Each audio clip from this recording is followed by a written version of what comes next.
Hey guys, आज हम देखेंगे prevention of RH isoimmunization, ठीक है, और prenatal screening of RH negative women. तो अभी ये जो prenatal screening of RH negative women है हम इसके बाद देखेंगे। पहले आज अभी हम इस वाले जो वीडियो है इसमें हम सिर्फ जो है प्रिवेंशन ऑफ RH इम्यूनाइजेशन देखेंगे ताकि वीडियो लेंदी ना हो, और जो नेगेटिव वुमेन होती है ताकि उनको जो ये जो बचाव के जो उपाय होते हैं उससे उनका बेबी हेल्दी बॉर्न हो, ये आज हम इसमें देखेंगे। तो ये कहाँ से लिया गया, जैसे आपको पता ही है मिडवाइफरी से लिया गया है ना, मिडवाइफरी एंड गायनोकोलॉजी से 4th ईयर का चैप्टर है। देखिए ये अभी तक हम ये सब हम देख चुके हैं, ठीक है। अगर मैं इतना बोलना चाह रही हूँ, ये सब मेरा दिखाने का मतलब ये है कि एक ही वीडियो में इतना सारा लेंदी हो जाता है, इसलिए मैंने ये यहाँ से हमने स्टार्ट किया था। देखिए ये यहाँ से ना, तो यहाँ से स्टार्ट करते करते आज हम पहुँच गए। जैसे पहले कॉजेज़ देखे, ठीक है, उसके बाद हमने ये देखो, उसके हमने कैसे करके ये सब मैंने डायग्राम्स आपको बताया था कि कैसे करके RH वुमेन जो होती है वो उसको जब पॉजिटिव बेबी होता है उसके वोम में तो क्या प्रॉब्लम आ सकती है, क्यों आती है। कंडीशन 1 कंडीशन 2 देखी थी, फिर फैक्टर्स देखे थे जो इन्फ्लुएंस करते हैं RH इम्यूनाइजेशन को, ठीक है। ये सारा हमने डिटेल देखा था। तो मैं इसलिए बताना चाह रही हूँ कि अगर इस पे से क्वेश्चन आता है RH isoimmunization, right about the RH isoimmunization in detail, और वो होगा 15 मार्क का, तो आपको इन सभी हेडिंग्स को लेना है और उसमें लिखना है। कहने का मतलब जो स्टूडेंट्स देख रहे हैं उनसे मेरी बात कर रही हूँ मैं। बाकी अगर जो वैसे ही लोग देख रहे हैं, सिर्फ नॉन मेडिकोज हैं, जो सिर्फ अपने नॉलेज के लिए देख रहे हैं, तो उनके लिए भी बेनिफिशियल है कि जो नेगेटिव वुमेन है वो कैसे करके बचाव कर सकती है, तो थोड़ा उनको भी अवेयर होना चाहिए। तो चलिए आगे बढ़ते हैं, ठीक है। तो आज का टॉपिक है prevention of RH isoimmunization, जो कि मैंने हिंदी और इंग्लिश दोनों में ही नोट्स दे दिए हैं। तो आप इसमें से जो सही लगे वो आप ले सकते हैं। तो डिटेक्शन ऑफ RH इम्यूनाइजेशन, जो immunize pregnancy and prevention of the active immunization, ठीक है। तो इसमें क्या है कि हम देखेंगे कि जो पहले तो RH आइसो इम्यूनाइजेशन जो प्रेगनेंसी में हुआ है उसका पता कैसे लगाया जाए, और सक्रिय जो ये प्रिवेंशन ऑफ एक्टिव इम्यूनाइजेशन, यानी कि जो एक्टिव इम्यूनाइजेशन है मतलब अभी वो चल रहा है, उसकी कैसे उसको हम रोकथाम कर सकते हैं। जैसे बेबी वॉर्म में है और वो पॉजिटिव है और मदर नेगेटिव है, तो कैसे करके उसको प्रिवेंट कर सकते हैं हम लोग ना उसके लिए, और या फिर आने वाले बेबी के लिए कैसे मदर को प्रिवेंट करवा सकते हैं मदर से बेबी को, ताकि मदर के संग हमें क्या करना चाहिए जो कि बेबी हेल्दी बॉर्न हो। तो if the pregnant women is RH negative, अगर वुमेन RH नेगेटिव है और उसका बेबी जो है RH नेगेटिव है, तो क्या होगा, no further investigation are required. तब तो कोई भी जैसे नॉर्मली चलता है अल्ट्रासाउंड और TT और ब्लड टेस्ट HB वो तो होता रहेगा, लेकिन उसके अलावा कोई स्पेशल टेस्ट कराने की ज़रूरत नहीं है। दोनों का डिडक्शन करने की ज़रूरत नहीं है कि RH इम्यूनाइजेशन का इम्यूनाइज है कि इसका टेस्ट करवा रहे हैं, ये सारा कुछ RH फैक्टर देखने की ज़रूरत नहीं है। Then if antibodies are detected, अगर पता लगाया हमने तो हमें पता चला कि जो मदर के ब्लड है उसमें एंटीबॉडीज़ हैं, तो क्या करना चाहिए कि इस स्टेज में जो pregnancy should be manage normally, उस प्रेगनेंसी को नॉर्मली मैनेज करना चाहिए जैसे किया जाता है। And women should administered RH NTD immunoglobulin, और उसको क्या करेंगे आफ्टर द डिलीवरी या अबॉर्शन, या अगर वो मदर नेगेटिव है और उसकी डिलीवरी हो गई है फर्स्ट वाली, तो बेबी को कुछ भी इफ़ेक्ट नहीं होगा। वो हमने देख लिया था इनकी जो पहले मैंने अभी आपको दिखाया था स्लाइड्स में, वो पढ़ लिया था हमने, आप भी देख लीजिएगा तभी आपको आगे के वीडियोस समझ में आएंगे, लेक्चर है ना। तो जब अबॉर्शन हो जाता है, डिलीवरी हो जाती है, तो उसके बाद हमको क्या करना, विदिन 72 आवर्स में हमको उसको RH NTD इम्यूनोग्लोबुलिन दे देना है, ठीक है। किससे बचाने के लिए, RH आइसो इम्यूनाइजेशन से बचाने के लिए, ठीक है। It is administered by intramuscular route, ठीक है। जो ये NTD इम्यूनोग्लोबुलिन होता है ये इंट्रामस्कुलर रूट से दिया जाता है, और ये जो होता है एडमिनिस्टर करना चाहिए 72 आवर्स आफ्टर डिलीवरी और अबॉर्शन।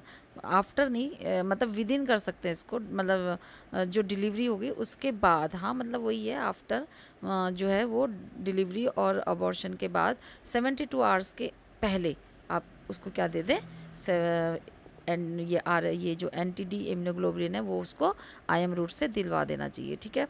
पर ये आप खुद ही नहीं कर लीजिएगा, ये अगर जो ऐसे वुमेन देख रही हैं जो नेगेटिव हैं वो ये इन्हें खुद ना करें, डॉक्टर से परमिशन लेके करें। लेकिन जो स्टूडेंट देख रहे हैं उनके लिए तो ये थ्योरेटिकली एग्जामिनेशन के लिए बहुत ही ज़्यादा इंपॉर्टेंट टॉपिक है, ठीक है, दोनों के लिए ही बेनिफिशियल है।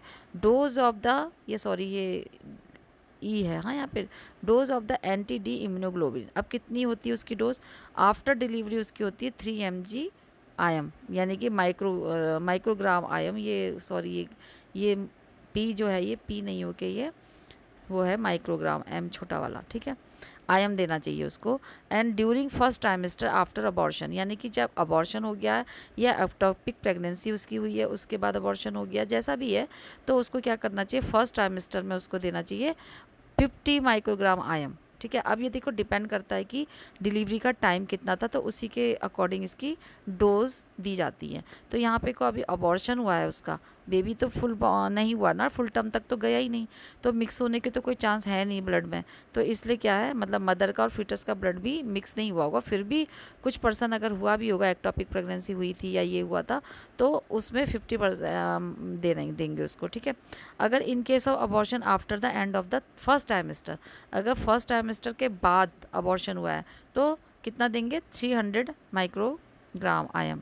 ब्लड ट्रांसफ्यूजन हो रहा अगर ये अगर उसको हो चुका है, जो नेगेटिव मदर है, अगर उसको ब्लड ट्रांसफ्यूजन कुछ इस तरीके का हुआ है कि पॉजिटिव बाय मिस्टेक, तो उसको क्या करना चाहिए, उसको मतलब जब भी दें तो केयरफुली उसको ट्रांसमिट करना चाहिए, बहुत अच्छे से देखना चाहिए।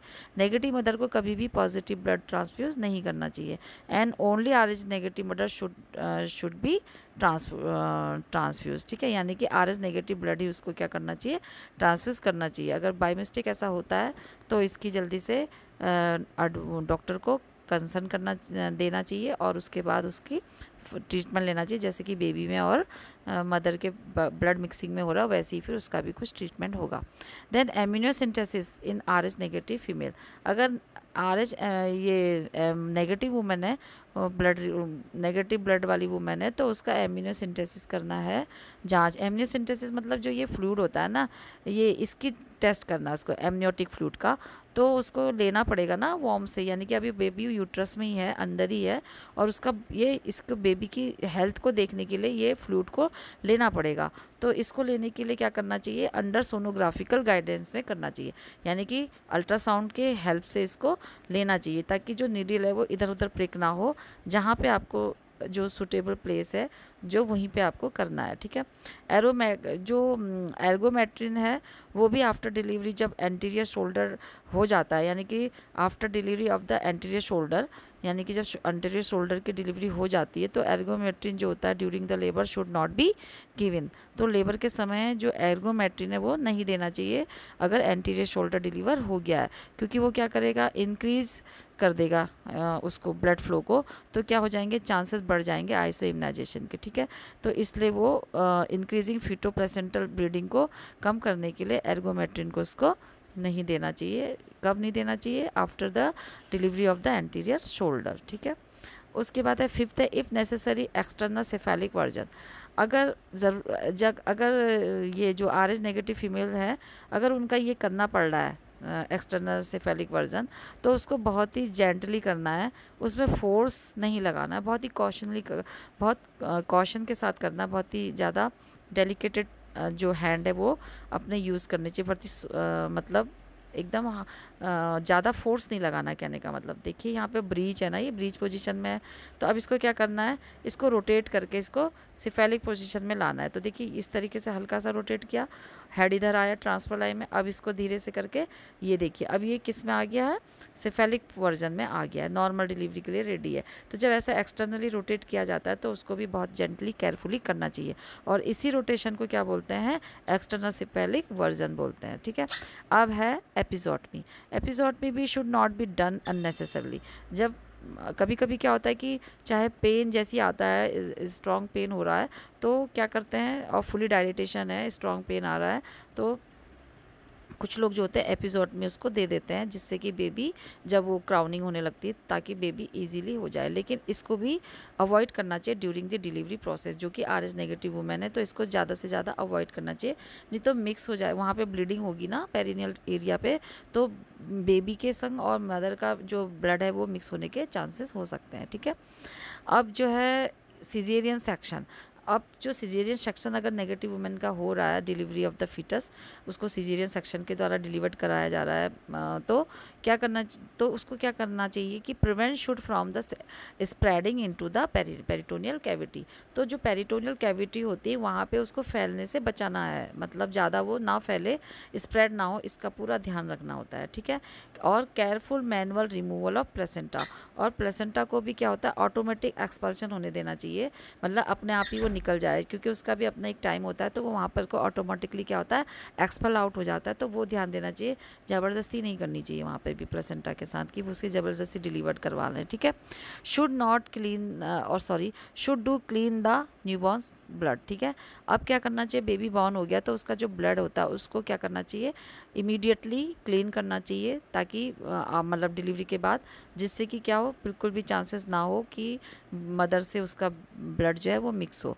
और umbilical cord should be clamp. ठीक है, और एज सून एज पॉसिबल, जैसे अदर नॉर्मल बेबीज़ के साथ होता है, तो ऐसा नहीं करके, जैसे ही बेबी डिलीवर्ड होता है, हेड उसका आउट होता है, कॉर्ड बॉडी उसकी आउट होती है, तो जल्दी से क्या करना चाहिए, जल्दी से जल्दी उसको डिलीवरी के बाद फीटस की क्लैम कर देना चाहिए, जिससे कि जो फ्लो होता है एंटीबॉडीज़ का, prevent the flow of the antibodies from the mother to her foetus, ताकि जो एंटीबॉडीज़ मदर के अंदर अगर है तो वो बेबी में ना जाए। ठीक है, तो दोनों का ब्लड आपस में मिक्स ना हो, ये भी ध्यान रखना है कि बेबी को एंटीबॉडीज़ ना पहुंचे बेबी तक का, तो इसलिए जल्दी से उसको क्लेम करना है। ठीक है, तो thank you guys for watching this video. Please do like, share, comment and subscribe this channel.